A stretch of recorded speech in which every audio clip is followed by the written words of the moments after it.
House chamber shimmered under the harsh white lights, the air thick with formality and something unspoken, like the calm before thunder. Rows of lawmakers shifted in their seats, papers rustled, cameras blinked, and beneath it all pulsed a current of tension that no one dared name aloud. Speaker Mike Johnson sat rigid at the podium, his fingers drumming an uneven rhythm on the gavel. His expression carved in stone betrayed a rare strain, the kind that comes not from doubt, but from certainty meeting resistance. Across the floor, Representative Jasmine Crockett adjusted her crimson blazer, her gaze steady, unflinching. She was already the center of attention, though not by her own choice. The air seemed to bend around her, each whisper carrying her name. The speaker cleared his throat, his voice breaking through the murmurs. "Order! The committee will come to order."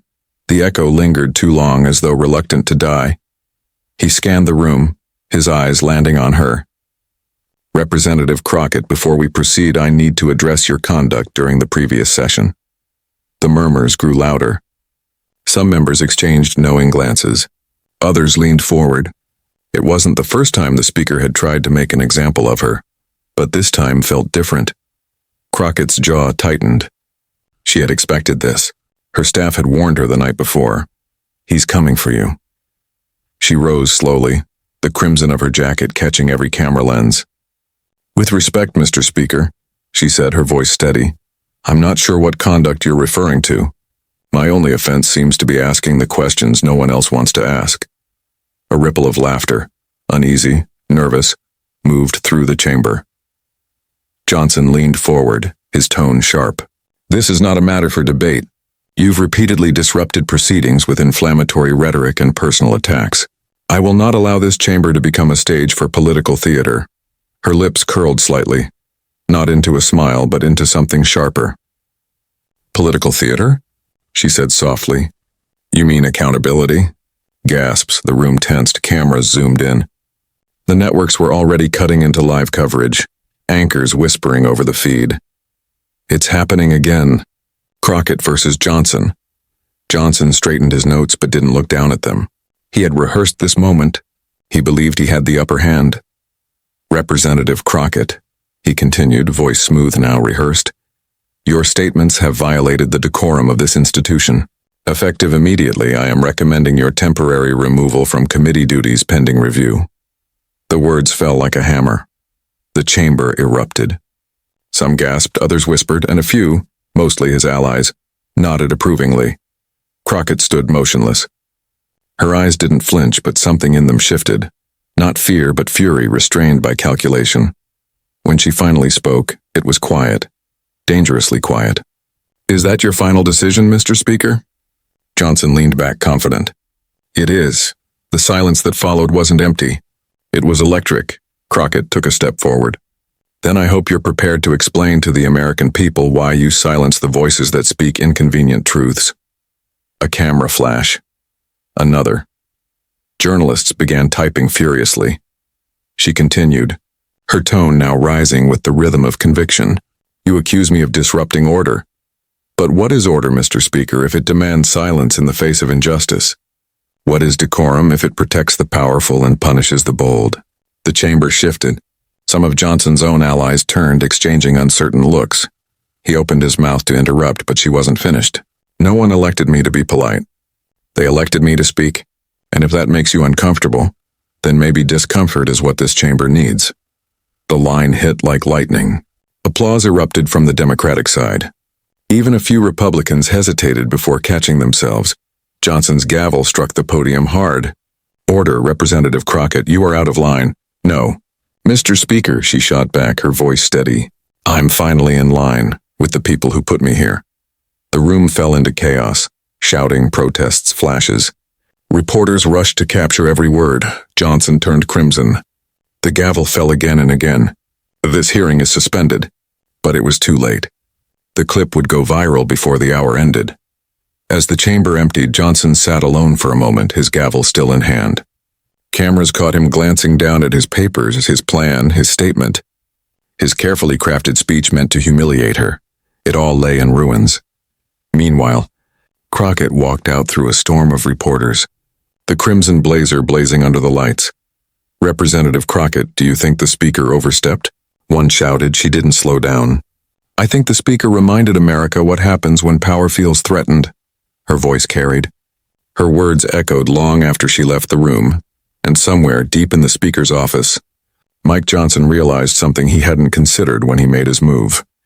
He had given her the spotlight, and she knew exactly how to use it. The speaker's office was silent, too silent. The echo of slammed doors and hurried footsteps lingered like a ghost in the marble corridors of the Capitol.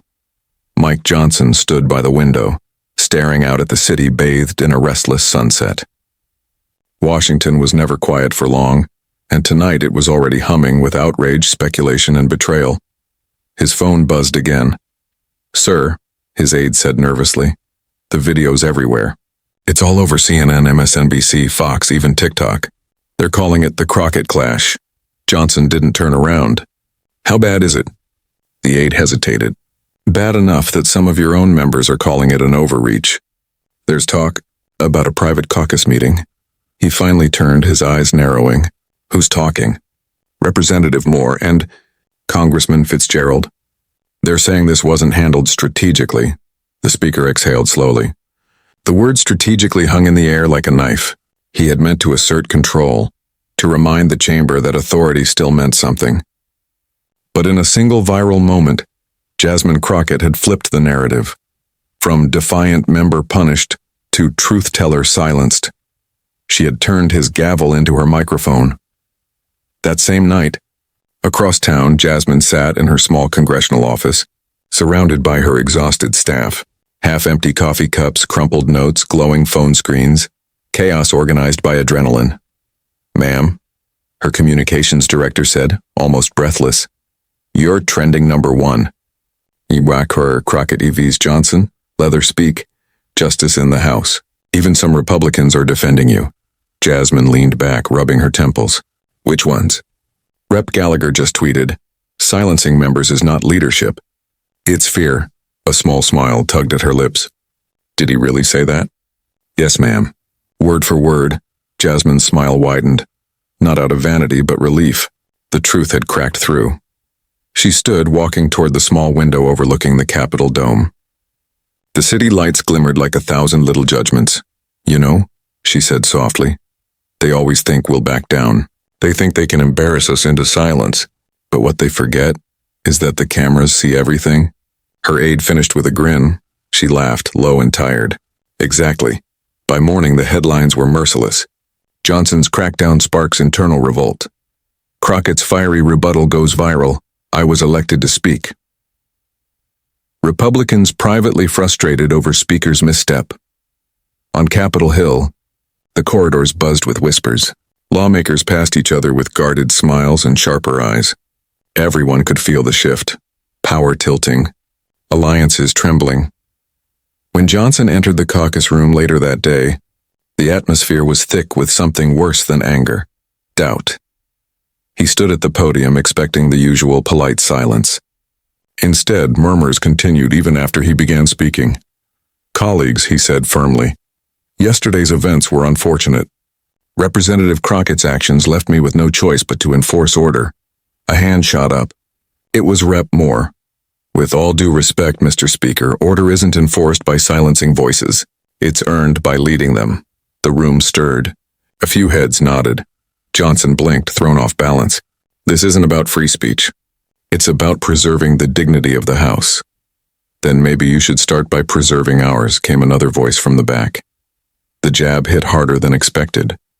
For a brief, flickering moment, Johnson saw what he'd tried to ignore, cracks in the armor of loyalty. He ended the meeting early. Later that afternoon, Jasmine Crockett returned to the chamber, uninvited, but not unwelcome. The room fell quiet as she entered. The red blazer again, the same one that had become a symbol overnight.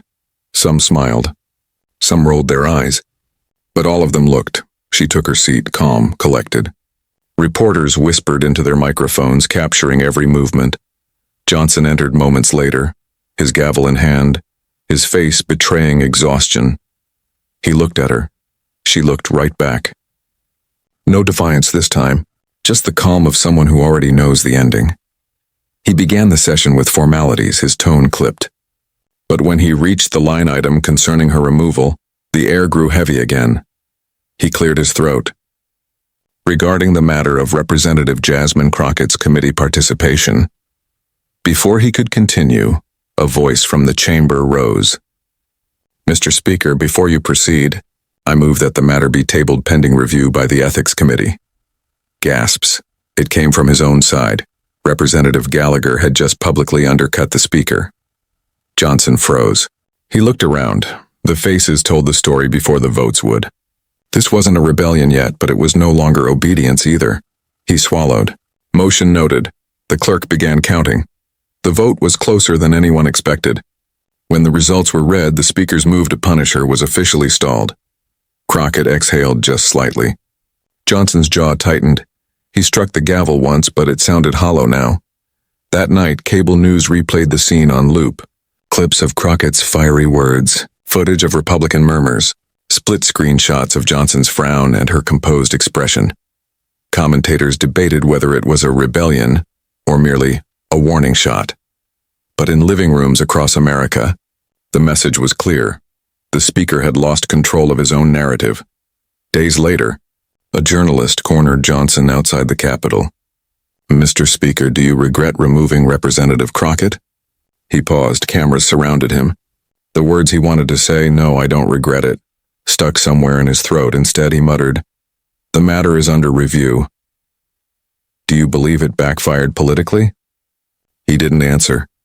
As he walked away, the sound of cameras clicking behind him felt like applause for someone else. Meanwhile, Jasmine Crockett appeared on national television that same night. The studio lights were warm, the air charged with quiet triumph. The interviewer smiled. Representative Crockett, you've become something of a symbol after this week. How do you feel about that? She took a moment before answering. Symbols fade. What matters is substance. And the substance here is that democracy only works when those in power can be challenged. The interviewer nodded. Do you believe Speaker Johnson targeted you personally? Jasmine's expression softened. I think he mistook disagreement for disrespect. But the beauty of our system is, even when they try to silence you, the truth has a way of finding a microphone. The clip went viral again. Inside his office, Johnson watched the interview alone. Her words echoed through the TV speakers, slow and deliberate. He turned the volume down, but not fast enough to block the sound of her final line. Power without accountability is just performance. He turned off the screen. Outside, the dome glowed faintly against the night sky, a reminder of a system that could outlast even its most ambitious players. Johnson closed his notebook, the same one that once held his speech against her. Now it was just blank pages and regrets. Somewhere deep down he knew this story wasn't about decorum anymore. It was about the kind of courage he didn't understand, the kind that burns quietly but refuses to die. In the weeks that followed, the fallout continued. Public polls dipped. Internal calls grew louder. Some members began murmuring about new leadership direction. But in another part of the Capitol, Jasmine Crockett was back to work. Papers spread, notes organized, voice steady. She wasn't gloating. She was focused, because victory, she knew, wasn't in trending hashtags. It was in persistence. Her aide entered quietly. Ma'am, the Speaker's office requested to schedule a joint session next week. They want you there. She looked up. They do? Yes, ma'am. They're calling it reconciliation. Jasmine smiled faintly. Funny, they call it reconciliation. I call it accountability. She stood, smoothed her jacket, and walked out, the crimson gleam once again catching the light. And as she disappeared into the marble corridor, the echoes of that first confrontation lingered, not as chaos, but as change. Because what started as an attempt to silence her had become something else entirely. A reminder that even in the most powerful rooms, truth can still speak louder than the gavel.